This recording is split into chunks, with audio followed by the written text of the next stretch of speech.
Faustino found himself loitering in the streets of Gueru after the tragic death of his parents in a car crash. The world had once been filled with laughter, warmth, and love, but all of that vanished in a heartbeat. His parents' relatives, consumed by greed, threw him out of his father's house, leaving the 12-year-old boy alone and vulnerable.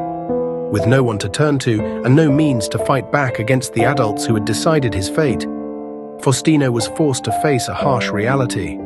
The streets became his home, a gritty expanse of concrete and despair where survival became a daily tug-of-war. He spent days scavenging for food, rummaging through bins while trying to ward off the gnawing hunger that clawed at his stomach. Sometimes he would go 3 days without a single meal. His clothes, once neat and tidy, were now tattered and dirty, exuding an odor that preceded him. Yet in the midst of this suffering, a resilience grew within Faustino. Time marched on, and the boy quickly adapted to life on the streets. He learned to navigate the alleys and find solace in the camaraderie of others who shared his plight. Yet as darkness descended, so did the cold winds that swept through Gueru. Faustino would curl up in his tattered clothes, trying to shield himself from the biting chill of the night. Years passed, and by the time Faustino reached his 20s, he had become an experienced street dweller. He found ways to earn small amounts of cash by washing cars for motorists. But with the fleeting money came the darker side of street life. He was introduced to drugs and alcohol by other street kids who assured him that these substances could help him escape the anxiety and depression that plagued him. It didn't take long before Faustino became addicted, his mind spiraling into paranoia and anger. The streets knew him for his fights, a reputation he had reluctantly forged among the other lost souls. One fateful night, while lying in his sleeping bag after consuming 3 joints of cannabis, a sudden flash of memories struck him, images of his parents, their smiles, their love.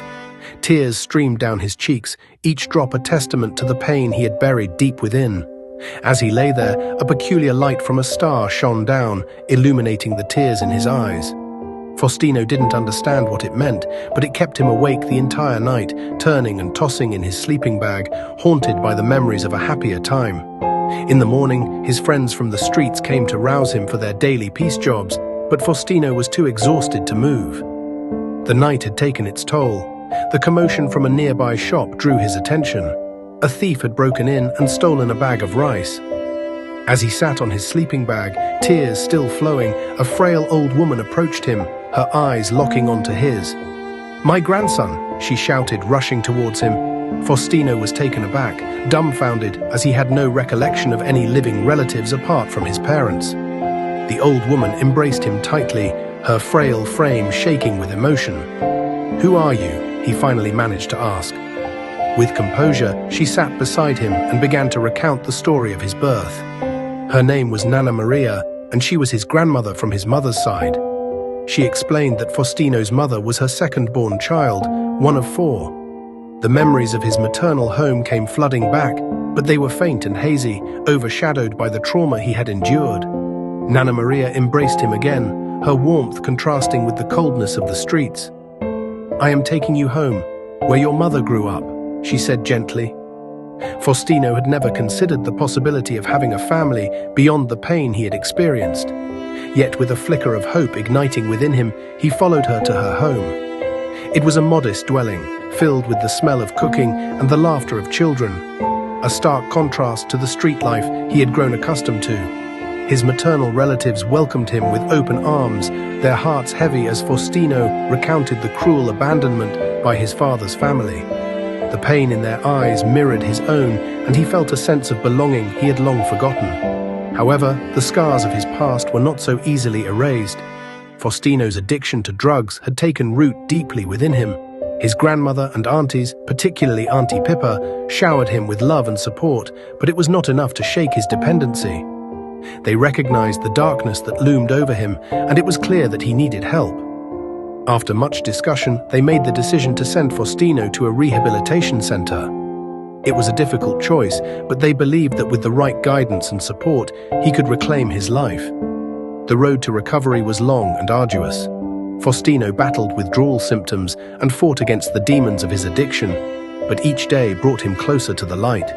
With the encouragement of his grandmother and aunties, Faustino enrolled in a carpentry program at the rehab unit. He discovered a passion for crafting furniture, and with each piece he created, he found a sense of purpose rekindling within him. His work was exceptional, and soon he became known for producing the best furniture in the center. As he honed his skills, Faustino began to envision a future beyond the streets. His hard work paid off, and with the support of his family, he eventually started his own business. His furniture shop became a thriving enterprise, a symbol of transformation and resilience. Faustino, once a lost boy in tattered clothes, had turned his life around and was now a respected figure in the community. But he didn't stop there. Faustino remembered the struggles of the street kids he had left behind. He initiated a program to educate youth about the dangers of drugs and the importance of self-worth. He shared his story, emphasizing that no matter how damaged one's life may be, love, hope, and belief in oneself could be the catalysts for change. As he stood before groups of young people, Faustino felt a sense of fulfillment wash over him. He had become the mentor he wished he had during his darkest days. He spoke of the warmth of his grandmother's embrace, the love of his family, and the strength he had found in himself. Years later, Faustino married and became a father, creating a loving home for his children. He would often share stories of his past, not to dwell in sadness, but to inspire his family and those around him. "I am forever grateful," he would say, "to my grandmother who recognized me in my darkest hour. She opened her heart and home to me when I thought I had lost everything."